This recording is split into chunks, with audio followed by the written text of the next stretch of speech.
On behalf of SHRM, I'm pleased to introduce our speaker for this session, Sheri Jevons. When Sheri founded Power Presentations in 1993, she had two goals in mind. The first was to empower business professionals to look and sound dynamic while communicating in any situation. The second was to deliver training that professionals would leave saying, "That was the best training I've ever attended, ever."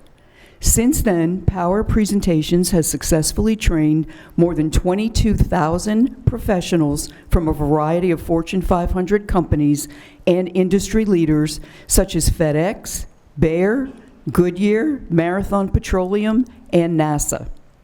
Sheri is the author of Tips for Your Talk and Master Your Virtual Communications, a Webinars That Wow training guide.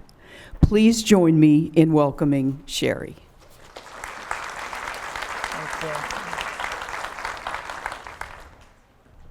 I woke up at 3 o'clock in the morning saying, I'm speaking at 7 a.m. and nobody's going to be there. I was so worried. 24 years I've been in this business and I've never had a speaking engagement at 7 a.m. So I thought, all right, because we got the video camera here today. I thought, all right, well, you know, if 20 people show up, 20 people show up, right? So thank you so much for getting up really early today. My name is Sheri Jevons. I'm president of Power Presentations. My company does presentation and communication skills training, whether you're standing, seated, or virtual. Been in business 24 years, as I just mentioned, and really happy to come and speak at SHRM. This is the first time I've been invited to speak at SHRM International, so I am very excited to be here. I was walking around the room a little bit earlier today, and one of the things about when I speak like this, particularly on a platform, is I really want people to walk out with something tangible. And most of the training that we do is very hands-on, lots of personalized coaching, lots of helping the individual become better, right? So when I speak like this, I'm always wanting to say, what are the nuggets? What are the walk-away factors? Because I can certainly get up here and tell you a bunch of things, but what I really like to do is have you see transformation occur. In order for that to happen, I am going to ask for volunteers today.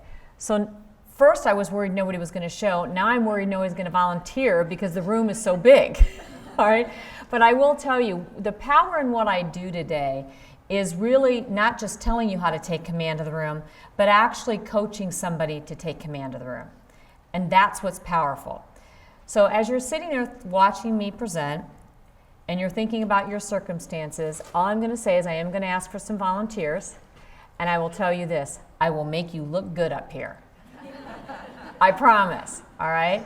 I will not tear you down. I will definitely build you up. And for those of you that are in circumstances where you're really wanting to elevate your career, where you really have that leadership position or you're moving into that leadership position, the way you command the room, seated, standing, small group, large group, really does impact your bottom line career. It does. So I want to talk to you about a couple of things that can really help you do that. So let's get started. Oh, this is up there. There's a little sheet, and I realize I left it on the floor, so I'll get it. And a lot of you have been receiving this. It's just a little sheet that you can fill out. We're going to give you lots of things, tools to take away.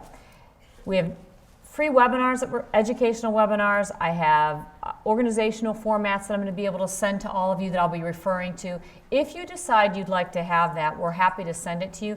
These are up here and on the two side tables and on the back table, and then they've been handing them out. So if you want to be able to do that, please make sure you fill one of these out. So this is really it, standing out from the crowd, really having that impact. What does it take? Well, the situation might be, guess you got to really push it. The situation is, the very first thing I want to talk about is content. How to put high quality, 60-second wow content together when you're in those meetings. Whether you organize it and put it together on an agenda, whether it's off the fly, right? Off the cuff. So I'm going to give you some tips on that. That's going to be one of the handouts that you can also have as well. The second thing is we're going to refer and just remind you of the various kinds of meeting roles you can take. A couple of you, when I was speaking to you, said, I've just moved into a leadership position, and I really want to have a voice. I heard one of you said, I get into the meeting and I feel like I just kind of drown in, like everybody's talking, everybody's trying to take control, and I don't feel like I have a voice. What can I do? So I'm going to talk about various meeting roles, not only when you're in charge, but then when you're participating in the meeting, to make sure that people see you as credible, as knowledgeable, as somebody who is a go-to person. Then I'm going to start to have some fun. We're going to think about the volunteers. I'm actually going to do Speech Class 101 for just a little bit and talk about the physical skills that really have the impact. And I'll talk about those skills and you'll say, okay, geez, this is really basic. But hang on to your seat, because yes, I'm going to talk about those, but then I'm going to ask for volunteers. Now, I think we'll do the volunteers so that it's not too intimidating. I'll probably have the volunteers speak down here unless they say they're okay coming up here, because it's a little bit, you're up here and you see all these faces, and you can kind of get distracted by that. And I don't want that. I'll make the room really small. I'll actually cut up the room a little bit for the presenter, and we will just say, don't worry about the back of the room. They don't exist. Pretend there's a wall, and you'll just be talking to like 20 or 30 people. Okay. And then I'll have my volunteers. So let's get started. 90-second while the crowd meeting kickoff. So let's set the scene. You're going into a meeting, and sometimes those meetings can get kind of round robin, right? Like everybody starts talking. It's hard to get that voice in there. What I want to be able to do is have you every single time have a new cadence when you're in those meetings. So this is the handout that you're going to get later on if you'd like to have it. But it's real basic. And the reason why I like it nice and simple is because when you're seated in a meeting and maybe you didn't properly prepare something, or maybe it's just your turn to comment on a project that you're working on, you want to have that impact. So in 60 seconds, here's what I want you to say. First thing is goal statement. Second thing is current situation. Third thing is what is my agenda today, or what is it that I want to talk about? Now, let's go over each one of those, and I want you to know what I mean by that, and then we'll kind of experiment with that. All right, you're in the meeting. Somebody says, Talia, there's a Talia in here, by the way, because I met her. Where is she? Hi, there she is. Talia, I know you're working on the ABC project. Give me the high-level overview, right? And so sometimes we just kind of jump into these things. What I want you to be able to say is, think first and foremost, who's in the room? Who are attending this meeting? What is it that's most important to them? What do they need? What do they want? What do they care about? So it's a little bit difficult because you're sitting there thinking about the ABC project, but I'm sitting there and saying to you, think about who's there, okay? Then they say, tell me about the ABC project, and you would normally launch in, well, the project is this, and we're doing this, and we're doing that, and we're doing this. No, that's not what I want you to do. What I want you to do is say, what's most important about this project is the value of this project, it will be. So you immediately start using language that says, here's why you need to know about this project. So if you're thinking about who's in the room, director of operations, finance people, who was ever there, you're thinking, why would they care about this project? The what's in it for them, their big takeaway. Why should they listen to you? So if you want to have impact, you say, well, what's most important about the project ABC is that it's going to save us time and increase our productivity when we're working on blah, blah, blah. And they go, oh, tell me more. So this one sentence statement is the kind of statement that executive or that manager or that person in the room would say, tell me more. It's not, well, the ABC project is this, this, this, this. That's not what you're going to lead with. You'll say, what's most important is. Okay? Now, I've got a series of lead-in statements that I'm going to give you in the handout as well. And I think they might even be posting the handout on the website, but I'm not sure. So, but I definitely, if you fill out the form, I'll definitely send it to you, the whole thing. Now, the next slide, remember, I still haven't gotten into what the project is yet. The next slide, or the next thing I want you to say is, here's the challenge or circumstance or problem that we're trying to solve. Here's the challenge, circumstance, or problem we are trying to solve. So you lead off and say, what's most important to you about the ABC project is increase productivity, increase efficiencies, right? Reduce cost. And then the second thing you say is, the problem we're trying to solve is, we've got too many people, we don't have automation, we've got challenges with, because that's what matters to the people in the room. The third thing you say is, so therefore, let me tell you a little bit about the project. So what I'm really trying to do is I'm trying to increase your impact by just adding those 2 steps on the front end. Now, you may have noticed that this deck is designed that way too. In the beginning, I said, what's most important to you is take command of the room. The situation is, some of you are in high-profile meetings. You might be new into leadership. You might have been in meetings for a very, very long time and had some issues or challenges. So I would love to hear, and I know the room is big and people tend to not want to volunteer as much, but I would love to hear some of the challenges that you are facing in some of your meetings. Anybody willing to volunteer? I've got a, go ahead, there's one way in the back. I saw a hand way back there. Yep, yes, you, the dark hair, yeah, with the glasses, that's you. Okay, can you stand for me, please? Okay.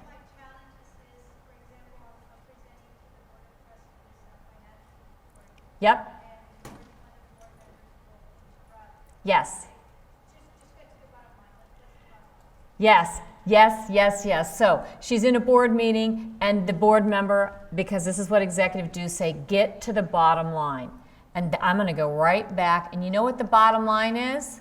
The first thing that should be coming out of your mouth. That's exactly my point, is that they're going to come to meetings. They don't want to hear the step-by-step ABC project. They want to know, why is this good for me? Okay? So if you go to meetings and they say things like, just bottom line me. By the way, this is what I say to my team all the time. Bottom line me. How much is it going to cost me? What do I need to do? What do I need to sign? You know, I am that person. Right? So my team now uses this process every time. Sheri, I need you to sign this because we're going to be able to do this. It's going to cost you this much money. I'm like, okay. And then I'll say why, you know, and then they'll explain it to me. But that's exactly what you want to do, is lead with this one. It's one sentence. Okay. And other problems? I saw some hands. Yes, ma'am.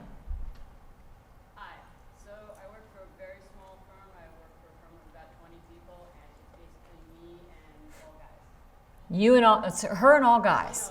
Some of you can relate. So when we're in meetings, and I've been there, I haven't been there that many years, but I have taken a more important role in the company. And there are times when I am in meetings when I am supposed to be technically the lead of the meeting. And after about the first 3 or 4 minutes, it just ends up going where everyone else sort of ends up taking over, and then I end up just kind of sitting there and Yes. being the listener. The observer. Instead of the leader. Okay, so what she is saying is that she attends the meetings, that she's in a small company. She's one female with a room full of gentlemen, and even though she's supposed to be in charge of that meeting, they take over. Right? They take over. So a couple of things that you can do. I just have a few more, I have a couple questions for you.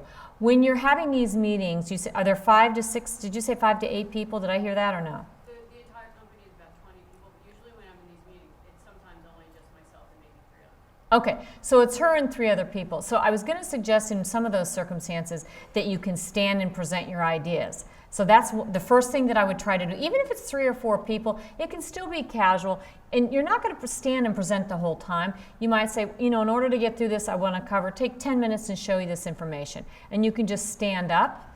So that's the first thing that I would start to doing, is just taking physical command of the room, right? The second thing is that I would be starting to talk about what is that agenda for the day and what are you trying to go through for the day. But I also have some suggestions that are coming up here just right in a few seconds, right after this, about roles you can play in a meeting. So even if you are not the one presenting or communicating, but you want to still have a voice, or you want to get your voice back into the meeting, like she's indicating, they just kind of take over, there's some roles that I want to remind you of that are going to be of value.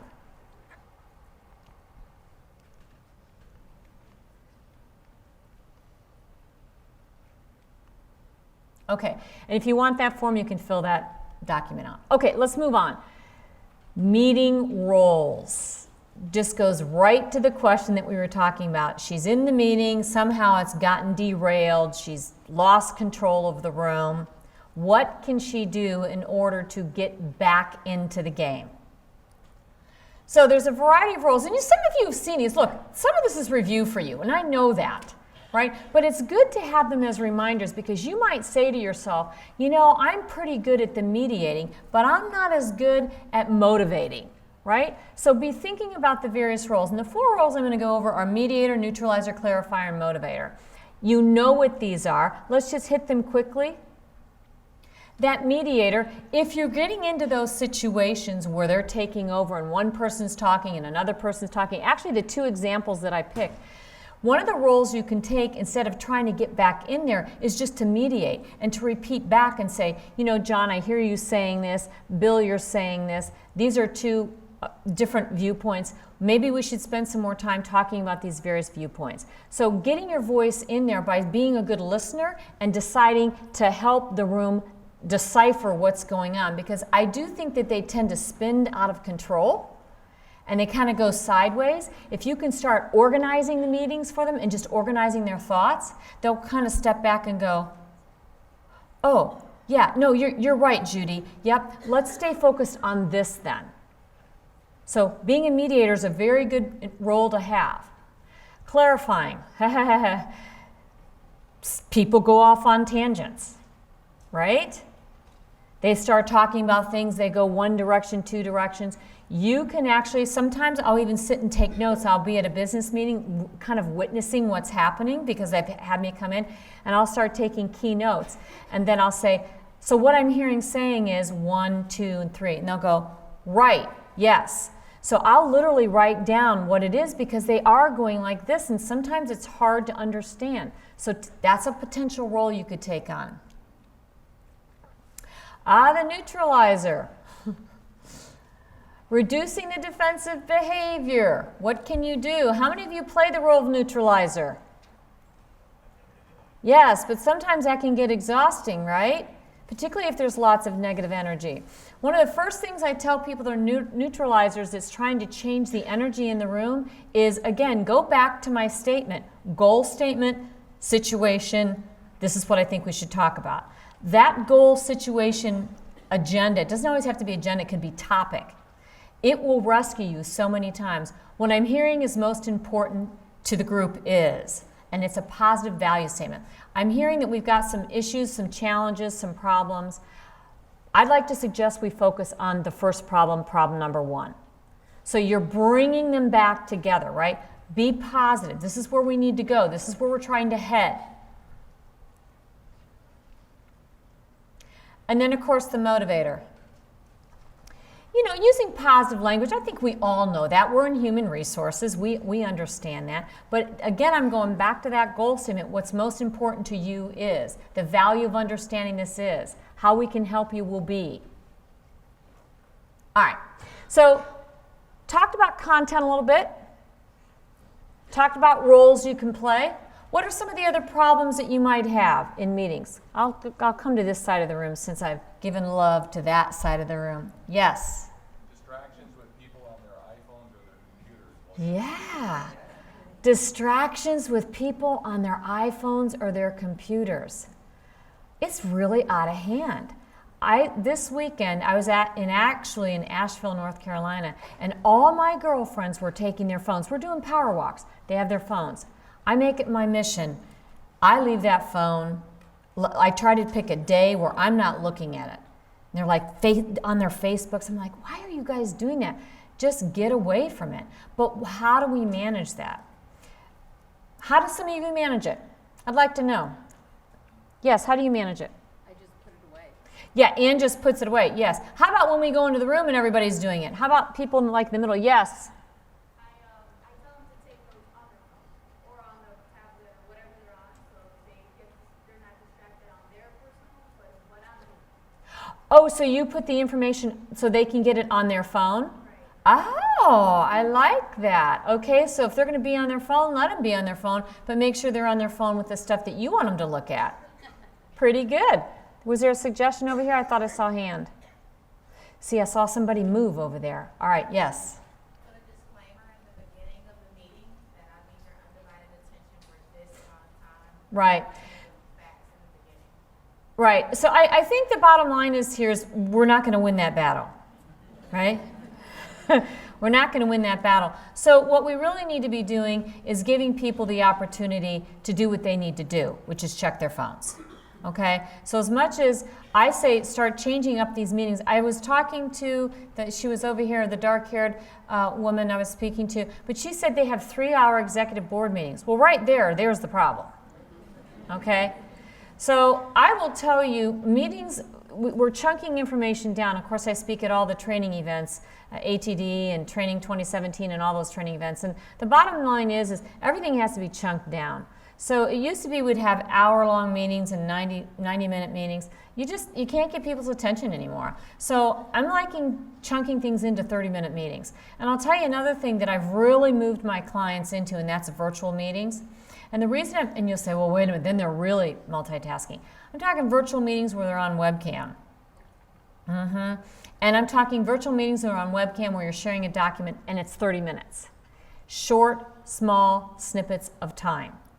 So some of us have to rethink our culture and how we want to communicate information, because anything past that 45-minute mark, we're losing them. They're feeling the need, the urgency to go check that email, right? So switching up how we're putting our days together is one of the first things I tell people to do. Anybody else have a suggestion on what they do with the phones? Yes? Did you have a question? Yes. Okay, you can ask something else. What about getting people to show up? We spend a lot of time in meetings, and just to motivate people to come to your meeting. Right.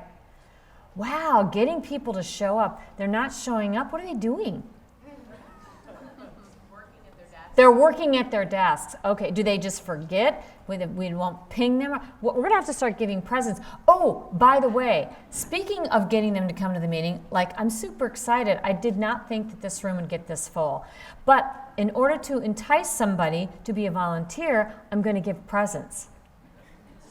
I have to literally it's like a game these days, right? But I have a present, a good present that I'm going to give to entice people to come to meetings. I haven't heard that, people not coming to the meetings. I guess really maybe giving them more of a role in the meeting so that, yes, oh, she has a suggestion. Yes, please. I used to have that problem, and we have a link, which is instant messaging.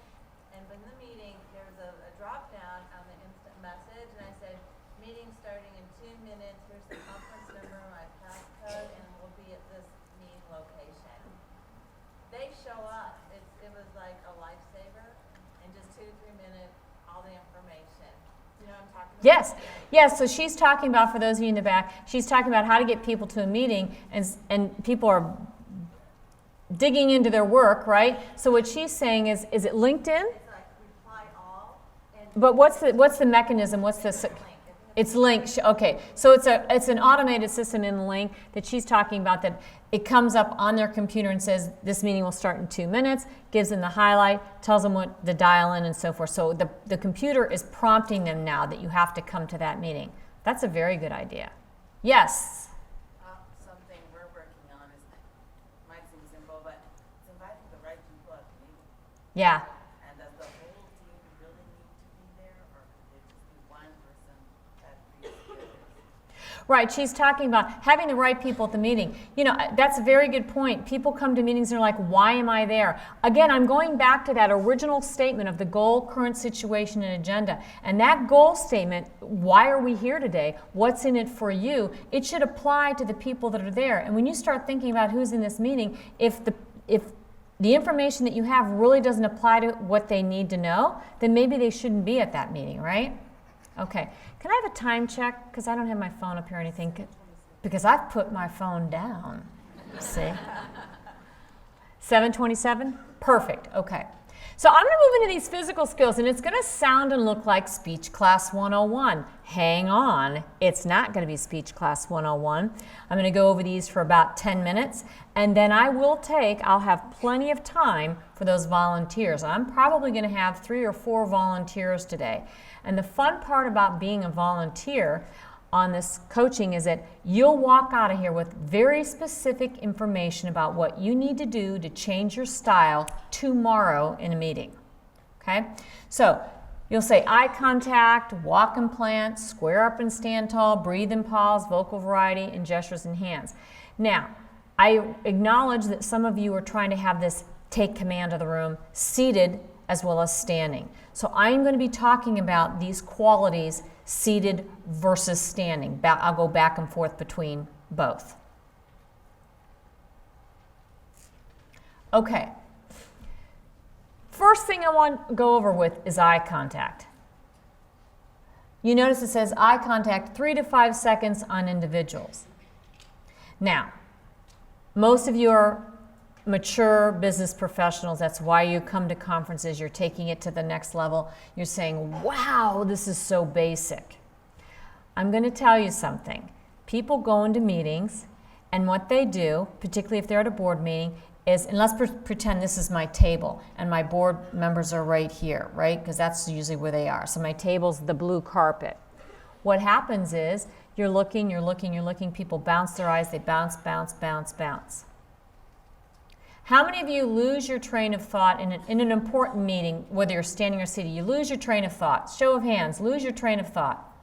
Okay, I can fix it for you right now. Okay? Going to fix it for you right now.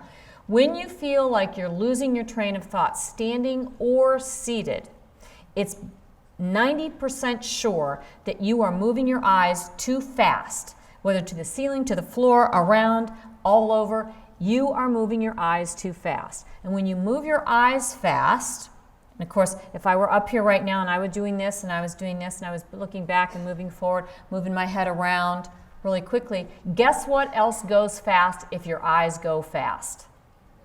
Just shout out, go ahead. The brain. So guess what happens if the eyes are going fast, the brain is going fast, what eventually happens after a while of doing that? You freeze, right? You can't, I call it the train wreck. You're going, you're motoring on, and then boom, you hit the wall. So I can assure you, if you're the person that gets into a meeting and you feel like, particularly an important one that you're feeling nervous about, I'm not talking about your everyday regulars, I'm talking about those meetings where it matters that day. The very first thing you want to be thinking about beyond the content, because of course content is king, is staying physically settled and putting yourself in the room where you can see most of the people in the room and you're holding that eye contact really slow. When I teach this, and I'm going to teach it today, by the way, it transforms people, and you are going to witness that today. So you say, well, geez, eye contact. I am telling you, it's the dial mover. When I sit on a plane and people ask me, what do you do for a living? Oh, what's the number one skill, or what's the most important skill I need to know? This is the one I tell them. Because when you have good eye contact, your body aligns to an individual. And when your body aligns to an individual, your regular speaking pace tends to kick in. Then your gestures will kick in.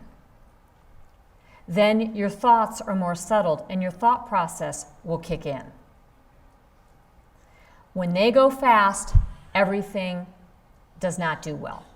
When they slow down, everything goes well. So if you want to take command of the room, the two things I'll tell you that are big nuggets are, number one, Most important, the content, goal, current situation, agenda, and holding your eye contact longer on individuals. You do those 2 things, it'll be noticeable in the meeting tomorrow. Now, how many of you do stand and speak to, obviously crowds like this are a little bit unusual, but how many of you actually do have to stand and present at your executive meetings or your board meetings and things of that nature? Good. Anybody speak more than 10 people in the room? Yes, fantastic. You're going to love this then, and I'm doing it right now, by the way. You take a big room. All right, I've got a big room. Right now, I have 3 pockets on each side. I have my front pocket, my middle pocket, and my back pocket. And I even have people standing in the back. So I got 1, 2, 3. Here I've got 1, 2, and 3. So I have 6 pockets in this room that are going deep. All right? Here's what I want you to do. You mentally go in the room, and I was doing that today. You mentally go in the room and say, what are my pockets? You look at the pockets and you say, okay, what I need to do as a presenter, I need to focus my energy to a pocket. Now notice, and I'm overdoing it right now because now you're listening. When I go to a pocket, notice what I'm not doing. I'm not looking at these people over there at all. I'm not looking at them. I'm not even looking at them. I'm on my pocket. And what I'm doing is I'm actually finding people in the room. And even though I really can't see you that well because I don't have my glasses on in the back, I do see heads. Okay, I can't see your eyes, but I know you're back there. I'm literally going to a person's face in the room and I'm looking at them. And then in that pocket, I'm going to a second person. And then I'm going to a third person. I am not moving around a lot. I'm holding my energy on a pocket. Now, the reason I do that is because fast eyes, fast everything, right? Fast eyes, fast everything. It doesn't go well when you go fast. I don't care if there's 500 people in the room. It doesn't go well. And today, normally when I speak, I'm moving all over the place. And in fact, when I came in here today, guess where this was? It was right here. I'm like, that's the worst spot for it. Because that means I can't move. So I was gracious. I said, ma'am, could you move that? She looked at me like, it's got a lot of wires. I said, yeah, I know, I'll help you. Because I wanted this thing out of the way because I need to move a little bit, right? I just need to move a little bit. That's my style because I'm going to my pockets. I'm going to my pockets. Now, what's interesting is when you go to your pockets and you look at the diagram here, you see all the other dots that aren't getting looked at, but they're in the range of the pocket? Those people feel your connection, and that's how you take command of the room.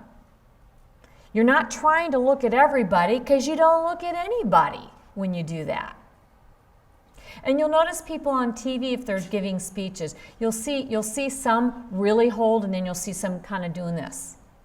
And you watch the individuals, watch what happens to them when their head's moving like this. They're usually gripping the lectern, okay? And they're usually a little bit fast, and their voice is usually a little flatter, okay? But those that are looking out to the room, you'll see that they'll have more animation. Now, same as then you move, and you physically move. Now, some of you go, oh, I don't like to move. Okay, well then you've got to move your body. Your toes have to go. All right, here's my pocket. Your toes have to go. Your toes have to go. I want to go. You see, I'm literally almost ramming into this thing here because it's really crowding my space right now. Now, seated. She's at the head of the table. You're not always at the head of the table, though. For this example, she is, but I'm going to talk about the best place to sit when you're in a boardroom environment. But she's looking over at one person. I'm going to go back. Okay, she looks at one, then she looks at another person on the same side of the room, really holding on that same side of the room. Then she's going to look down at her notes. That tricky one right there, the looking down to the notes. You have to look down. There might be something to reference. Here's the key to your success to take command of the room. That is, finish your sentence when you're talking to somebody in the room. Stop. Look down silently. silently read what's in front of you, which by the way should take about 2 or 3 seconds, not a long time. Then as you bring your eyes back up, you resume speaking. Again, why? Because the eyes need time to concentrate on the content so that you can have a good fluid flow of content. And you can't talk and read at the same time. Hey, when the newscasters are on, do you watch the newscaster or the ticker tape? Which one do you watch? Ticker tape? Newscaster? Here's the deal. You can only watch one. You've got 2 eyes, they go the same direction. They cannot look at both. Okay? They're going to look at either one or the other.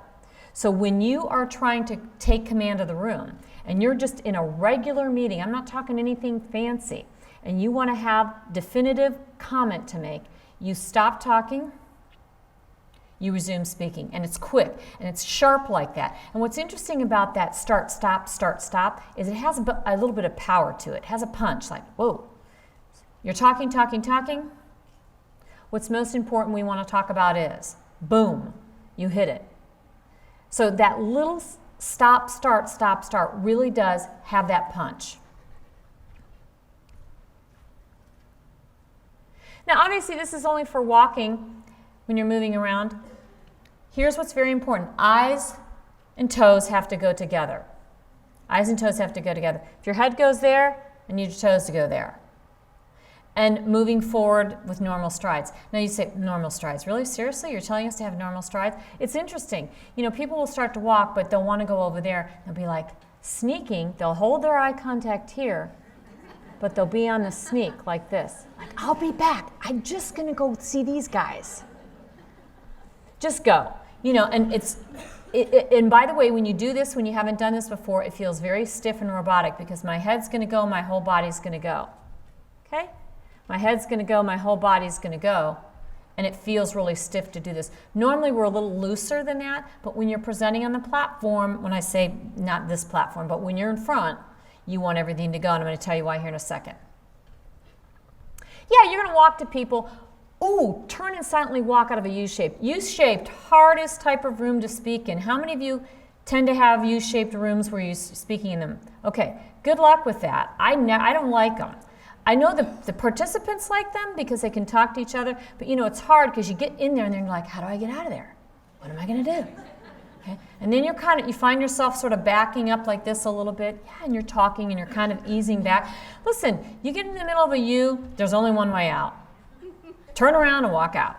Okay? Don't ease yourself back because you look tentative, right? You're kind of walking backwards. You don't look in command of the room. So if you're going to get in there, go, stop talking, turn around, walk out. Same with going to the screen. You got to go to the big screen. Can't go to the big screen. I can't go right now because I'd have to go down the steps, but we'll pretend I'm walking over the screen. You got to go to the big screen and point to it. Here's what you do. You finish your sentence. You stop talking. When you walk and turn your back, you're not going to talk like this. Once you get there, you wait till you have eyeballs on somebody and then you start talking. Again, that's a very take command of the room. So I'll show you again. You're standing out here talking. You want to go back to the screen. You've got lots of financials to present. Totally normal to do. You can't remember the numbers, folks. Don't try to memorize the numbers. You won't be able to. It's very difficult unless you're like a super brilliant person, which some of you are, but most of us aren't. You stop talking. You walk back. You read that number silently. And you turn around and you deliver it. Okay? There's no walking backwards. Squaring up and stand tall. You're going to see me again, whether you're seated or standing, shoulders, hips, toes, all have to be square. It all has to be square. You're saying, why is that? I'll tell you why. I want everybody in this room to stand up. We're going to play do a little exercise. It's right about now you're saying, man, I really need to go to the bathroom, or I really need a cup of coffee. Yeah, let's stretch. We might as well. We just got up. Okay. All right, here's what I want you to do. I want everybody to point their toes towards the screen. Okay, everybody, and your body and your shoulders. Everybody's pointing there. Okay, now what I want you to do, keep your body there. I want everybody's head to turn towards, let's say, towards me. Well, you guys are going to go farther. Go to the far corner, as far as you can. Yep? Okay. Now, what I want you to do is when we talk to people, we like to gesture towards them. Okay? So I want you to take your hands and point them towards where you're looking. Point your hands where you're looking. Yeah? Okay? So you're twisted up, right? All right. So here's the thing. When you're presenting, when we gesture, where do our hands go? They go in front of us and they go straight out, right? So if your body's facing one way, your hands are going to want to, everybody stick their hands out kind of like this. Your hands want to go there. But if your eyes are looking over there, guess what your hands do? They lock. So your body will go here, your head will be there, and your hands, these guys, they get confused, like, what up? Where can I go? They don't know. And so what happens is they lock, or gentlemen, they put their hands in the pockets because our hands want to go where our eyes are. Okay? You can sit down now. So, what does that mean to you in taking command of the room? That means is that just a little slight movement. You look to the right, you got to get the toes there, because look at the body, look at the movement of the hands. So as I'm here, look how little the movement is for my feet. Of course, you can't see my feet way in the back, but it's not moving a lot, okay? You move your toes, but look at this, it's like a 3/4 move. It's almost like 45%, okay? They go forward, that's all they do. They can only go out towards where you're looking. So this whole alignment piece is a big deal. And when you're seated, it's the same. It's the same. So that's why I said when you're in a boardroom table, you may not be able to be in the front, but where do I want you in the boardroom table? Where do you think is the best place to sit in the boardroom table besides the very end? The very middle? The very middle? Nope. Not a good place. You want to sit as close to the end as you possibly can. So if you can't sit at the very end, because maybe that's not your role, maybe you're not the most important person in the room and that's not where you sit, you want to sit as close to that end as possible because that gives you the most visibility to look at as many people as you can. So you're seated right on the edge of the end, okay? Not in the middle. Because it has to do with eye contact. It allows you to turn to as many people as you possibly can because the hands gesture forward. And if the eyes got to go slow. Okay, now. Interesting, huh? You never thought about that, did you? That your body's all twisted up. That's why I don't lock my, that's why I can't gesture. That's why I wonder about my hands when I'm presenting. What are non-words? Just shout them out. You know. All right, so the second biggest credibility buster that doesn't take command of the room is if you have a lot of these. And let me tell you this, I go back to that number one skill, I say eye contact. The more you have sustained eye contact with individuals in the room, the fewer the non-words. The faster your eyes move, non-words will increase because people are losing their train of thought. So they'll say and more often. Now, you're going to say, well, how do I get rid of these things? You need to breathe and pause, but it's not normal, particularly if you're being in a room where everybody's talking and you can't get a word in edgewise. But I'm going to tell you, holding the eye contact sustained, taking a breath by looking down at your notes, looking back at the screen, just those little tiny breaks not only creates a strong command for you, but allows you to think clearly and be more decisive. How many of you have a fast speaking pace? Yes. How many of you were told in this fast speaking pace that you need to slow down? You just need to slow your roll, right? Okay, guess what? I am giving the fast talkers permission to not slow down your speaking pace. Yay, that's right. Yay. Why do you think that is? When you try to slow down your speaking pace, just somebody that's close by, they can hear. You're told you speak fast, okay? Have you tried to slow it down? Get nervous. Yeah, as you get nervous, it gets faster. You try Yes. to slow down, but you're busy thinking, okay, slow down, and I'm not thinking of what I'm saying. Yes, she becomes preoccupied with the slowing down, and she's not thinking about what she's saying. What else happens when you actually physically try to slow down? You forget what you're saying, but also things become a little stilted, right? Like you start to lose your personality, like everything's slow. I'm going to speak slower now. I'm going to slow it down. Make sure they get it. Two things happen. One, everything goes flat. The other thing is it sounds a little teacher-like, like, okay, children, let's get focused here. That's not going to be your natural personality. So I do not want you to slow down your speaking pace. I want you to keep the same pace. But what you have to do is be more thoughtful about taking a breath at the end of a sentence. Now, I've given you some tips on that. When you look down at documentation, take a breath. When you look back to a screen, you finish what you're saying here, you stop, you turn around, you take a breath like this. You resume speaking. But you got to keep your pace going and insert the pauses. Then you'll sound slower. You won't really technically be much slower when you actually speak. It'll just sound slower to the room, but then you'll maintain your authenticity. Because guess what? Voice drives hands. So if the voice goes flat and down and slower, so does the body. So the gestures respond to what's coming out of the voice of the body. All right. I think I already said that. We want you to project your voice. Now, this is an obvious one. But one of the things, some of you were here when I was doing the check, the voice check. And one of the things that you become aware of when you're a speaker in here is I don't want my voice to be like bellowing out. Like I want to be able to have a speaking voice. It's probably a little stronger than normal, but I want the mic to push it out. I don't want to be going, okay, for those of you in the back of the room, you're like, God, chill out. You don't need to shout when you're at people. First, I have 2 mics on today. But, the microphone will take the voice back there. You don't need to shout back to them. You want an authentic voice. You want your everyday, regular voice when you're speaking.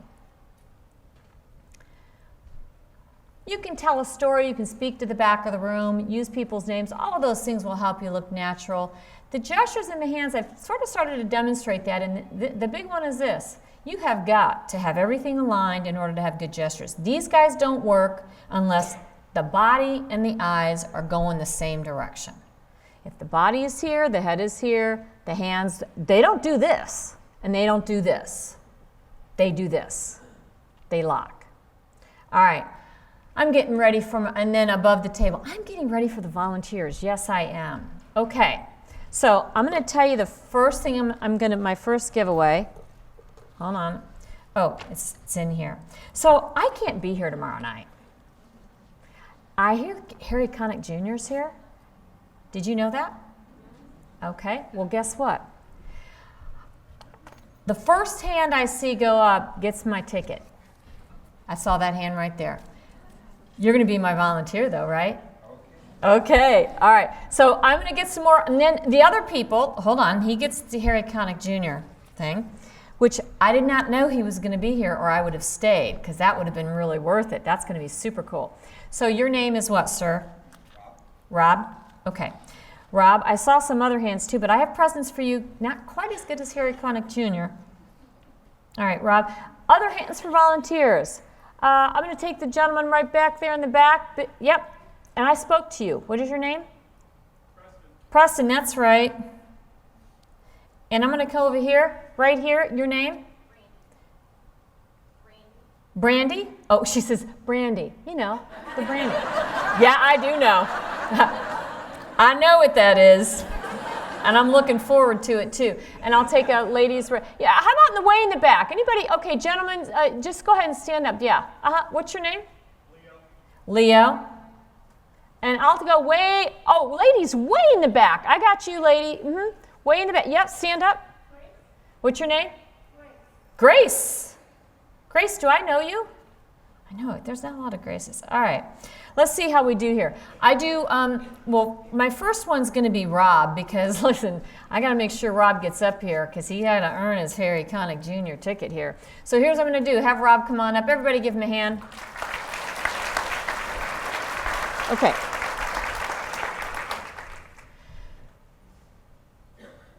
All right. So here's what I'm going to have you do, Rob. Are you okay coming up here or would you rather stay there? Okay, because I just want to have you get up here and move around just a little bit, though, okay? Because it kind of moves, kind of shakes a little bit, and so that can throw people off. Say hi to Rob, everybody. Hi, Rob. Okay.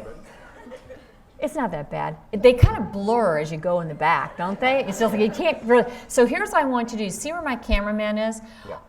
Don't bother with the back of the room. Sorry, guys. We'll come back to you later. But just focus on the people that are like right here and the people that are right there. Don't worry about the back right now, okay? So they don't exist. Pretend there's a wall there, all right? Because then it just makes the room a little bit smaller. Here's what you're going to do. You're just going to state your name. You're going to state your title. And you're going to tell us about a project that you're currently working on, okay? That's it. That's all I need you to do. And you're just telling these people very casually. I know that I'm not going to mic them. I guess I could mic them, couldn't I? What? Actually, I don't want the handheld, but thank you so much. I'm actually going to ask you to clip that on your pocket. Yeah, just kind of clip it. Do I need to turn it on? Okay. Probably should have turned it on before I gave it to him. Yeah, very good. And there's an on button right there. Just don't want to. Okay, gotcha. You good with me touching you? Okay, I just did. So I just did. You didn't really touch me. Well, okay. But well, you know, this is Society for Human Resources, and I know all the touching, but all that's very sensitive, so I want to make sure I'm following the rules. All right, so you're just going to tell these folks my name, title, a little bit about a project I'm working on. Hey, guys, you have a job, and here's your job. Your job is to point out the qualities that you like about Rob's style. Just say, well, you know, I'm liking that eye contact, thought he did pretty good, moved around a little bit, although he doesn't have a whole lot of room to move. You are to point out the positive qualities. By the way, can I have a time check? Anybody? 7:54. Thank you very much. Okay, Rob, you go ahead and go. Okay, good morning. My name is Rob Cooperman. I work for Compass Group North America. We're out of Charlotte, North Carolina. And I work in talent management. And one of the projects I'm working on right now is we're building a career ladder for our division. So we're going to create a tool where, not a traditional career ladder where people just see a vertical chart, but mixing in videos, mixing in real descriptions, courses they need to take, what's the job about, to really help people get to the next level. We have many different divisions. That's all I need. Give them a hand, everybody. Good. Positive feedback for Rob. If I could just see some hands in the front here. Yes. You liked his eye contact. Yeah, he was doing a pretty good job, right? What else did he do well? He started to use the gestures. You thought the vocal was pretty good. Okay. I also like the eye contact, and I noticed he was being conscious about making sure he was really looking at people. So I want to have him continue to grow that skill because I see him working on it, and it was working for you. All right? So what I'm going to do is you're going to be talking about a project, so you can continue talking about this project. So I just want you to be thinking about that right now. Okay? So now I'm going to what I call the skill enhancement portion of the program. And that is, I'm going to teach him something new. So we're not in the tell anymore, we're in the teach.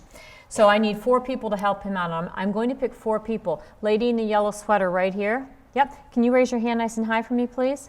Okay, that's 1. Okay, yes, I had a volunteer right away. Yes, you'll raise your hand, please. Yep, and then I'll pick somebody right here, this lady right here. You. Yeah, you're going to raise your hand. And then I'm going to pick all the way in the back, the turquoise shirt gentleman. Yep. Yep. Okay, so 4 hands. Can I see the hands like that? All 4 hands.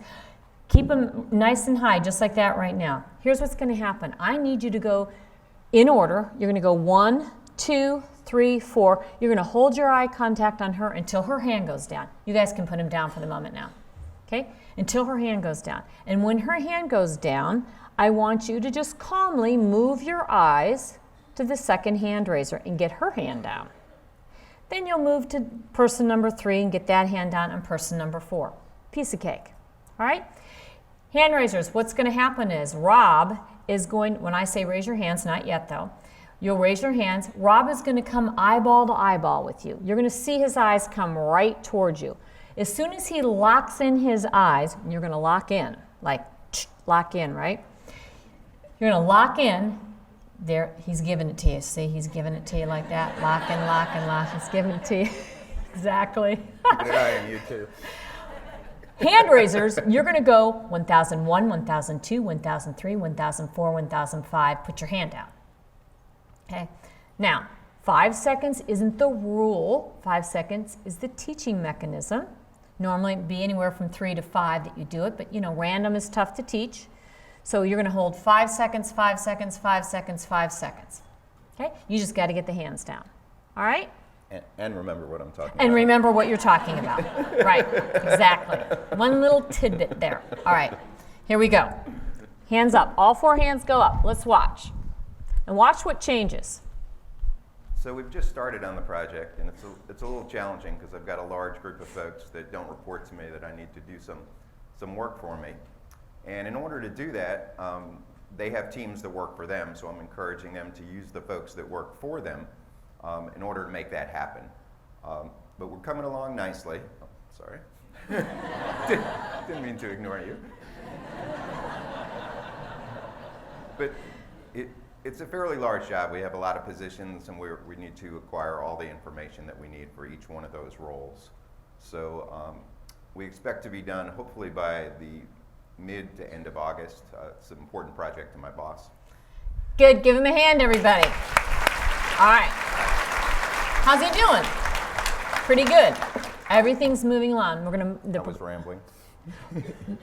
Thank you for bringing that up. I don't feel that you were rambling, but here's what is happening. And so I want to talk about the and so's and ums. You can hear them. They're connecting, right?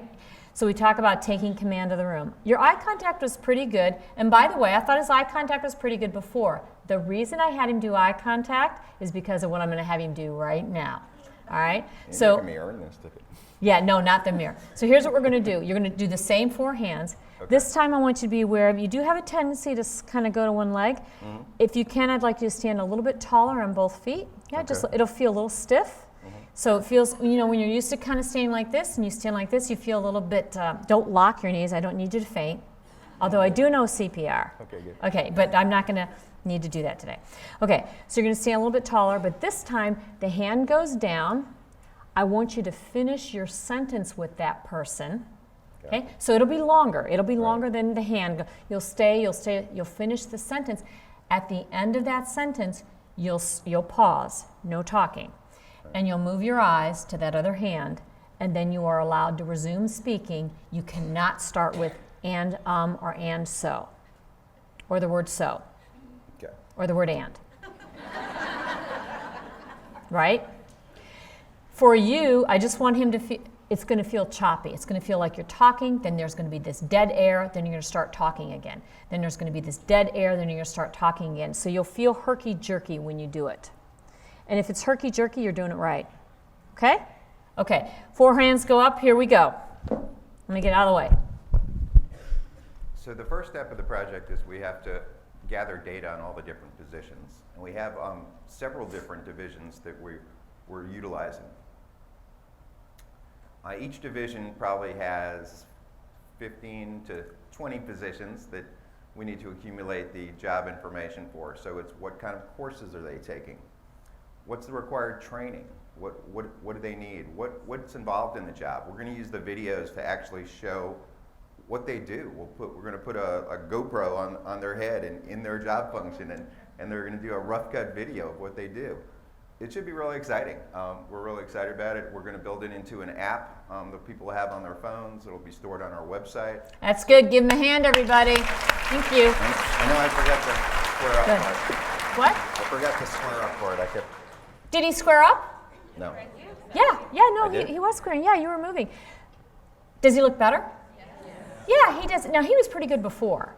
it's not like he was, going from A to Z. But here's what I'm saying. These minor little changes do have an impact. And I believe for you, your eye contact was pretty good before. I think you need to hold it just a little bit longer. But it's the and-ums that's going to take command of the room. Just make it a little bit stronger. And how you do that is you finish with a person, you move your eyes to another person, and in that space, you don't speak, and you have a real word start the sentence, okay? Thank you Got it. very much. Thanks. And here you go. That'll work for that. So you can take a friend to Harry Connick. I got it. My Yeah. wife, she's here with me. Thank Oh, you. And then you have the fantastic. ticket for it, so thank Well, you. there you go. His wife gets to go with him. How nice is that? All right. Okay. You know what, Grace? I'm going to bring you all the way from the back. Are you still here, Grace? Did she leave? She volunteered and then she said, I'm not doing that. All right, Grace. Sorry you left me. Sorry you left me. Randy, come on up. Or Brandy. Brandy. Oh, Grace, see? Did you hear that I was calling on you and you said, oh, I'll come back now? You were sitting down. Okay, Grace. I know it's like a mile-long walk to get up here. All right, what's my time? 8:03. Hopefully I get 2 more. Fun, huh? Cool, right? It is. Okay, so you have a dress on. Of course you have a dress on. Okay, so here's what I'm going to do. No pockets, right? Nope. Okay, if you don't mind, I'm just going to, can you move your hair? Yep. I'm just going to kind of throw it on here. It'll feel a little awkward and my hands are freezing. Okay, I'm going to have you hold that.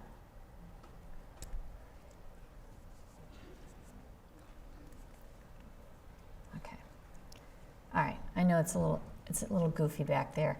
It's like you got a machine back there, but I'm going to go like this. Just going to go like that. Okay. All right, good enough. Okay, so you're going to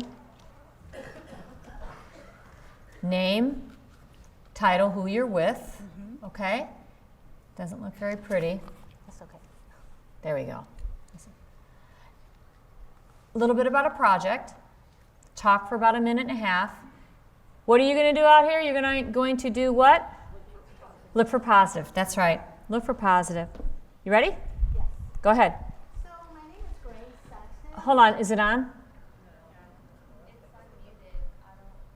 Was it turned off? Yeah, I'll check it. I might have turned it off. Go ahead. Test. Hit say test. Test. Yeah, it's good. I turned it off. Sorry about that. My name is Grace Saxton, and I work for Yale University.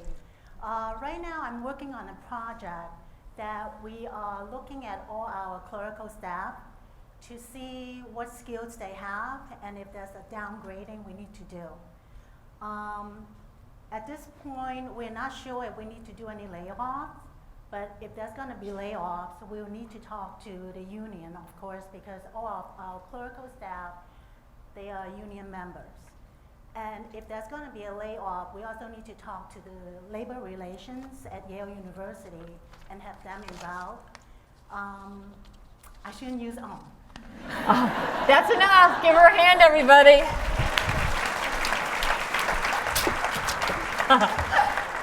How's she doing, everyone? Pretty good, huh? Another good speaker. I like it when the volunteers speak. Oh, by the way, she's going to get a present, too. She's going to get a Tips for Your Talk book. I forgot to mention it. Yes, a present.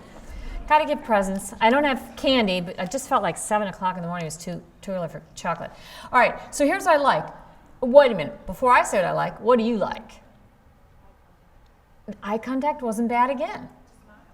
She's smiling. How about in the back? What'd you like? Yes. Nice even tone. Yes. All right, one of the things I want to work on with her is I do want to work on stance. I thought her eye contact was pretty good. I want to work on a little bit of the stance, taking command. Always with women, I'm like, I'm always doing this, like flexing the muscle, standing nice and tall. I don't need you to lock or stand, but what I want you to be aware of, I'm gonna paper train you. Again, skill enhancements, right? It's not the perfect world. We don't have a ton of space, but I'm going to have you start back here. Yeah. What I'm going to have you do, it's shaky, so just be aware of that, right? You're going to walk up here. You're going to take a couple steps. I'm going to have you kind of start here. Yeah, you're just going to take a couple steps. You're going to go 1, 2, and 3, and you're going to plant really firm. You're not going to look over there. Weight's going to be nice and even. And here's the big thing, the hands. If you start to feel them lock, just calmly drop them down or open them up. Okay, don't go like that, but just open, relax, get those hands a little bit looser, right? So you're going to walk up, you're going to plant right here. I'm actually going to pull it back a little bit. I'm going to have you step back just a little bit more. Yep, you're going to walk here, and then you're going to go 1, 2, and right there. Just be very aware of your space. Okay, be very aware of your space. I don't want you taking a tumble. Okay? All right. So she's going to do what we call walk and plant. She's going to square up and try to get her center more open. Here we go. Go ahead. At this point, the employees are very anxious. They are not sure where they're going to be laid off. Using that and we are not sure. Okay, I'm going to pause right there, Grace. Sure. Don't worry about the ums and ahs. So we become very self-critical. One of the things when we're learning, I'm going to come up here with you. When you're learning a new skill or you're teaching somebody a new skill, give them permission to focus on the one skill they're working on. You might become aware of other things, but we're not working on that right now. Okay? And by the way, once we settle some of this other stuff down, the ums tend to go away by themselves. So that's why I don't always worry about them, and they will. So I want you to just be thoughtful about taking command of the room. You're kind of coming up, boom, boom, boom, and plant. Everything's going on here. Then you take a rather significant turn. In other words, you turn and go. It'll feel a little bit like you're charging at them. Okay, it'll feel a little like you're charging. You won't be, but it'll feel like that. Unless, of course, you do charge, and then it will look. But you don't have to. Okay, go ahead. The clerical staff right now, we're encouraging them to go back to school. If they do not have a bachelor degree, they should. Yale has a very good tuition reimbursement program. And all they need to do is to fork up the money up front, go to school, and when they pass each course, they will get their money back. And it will be direct deposit as part of their paycheck. Give her a hand, everybody. How's she looking? Yeah, so it's just a little bit of a little bit different, like walk, walk, walk, and plant. And what you'll find when you do a little bit of movement for all of you is that as you walk up and you stop, because there's energy there, the hands will pop open. That's the normal energy. As you're walking, walking, walking, the feet don't go, the body goes boom. Okay? Walk, walk, walk. The feet don't go, the body shoots out. So that's another way of taking command of the room. Thank you very much. You're welcome. All right. She gets a present. All right. There she goes. I don't want to rip anything. There you go. Thank you. All right. I know I got to wrap it up. I know. I'm going to wrap it up right now. So first of all, thank you very much for your time and attention.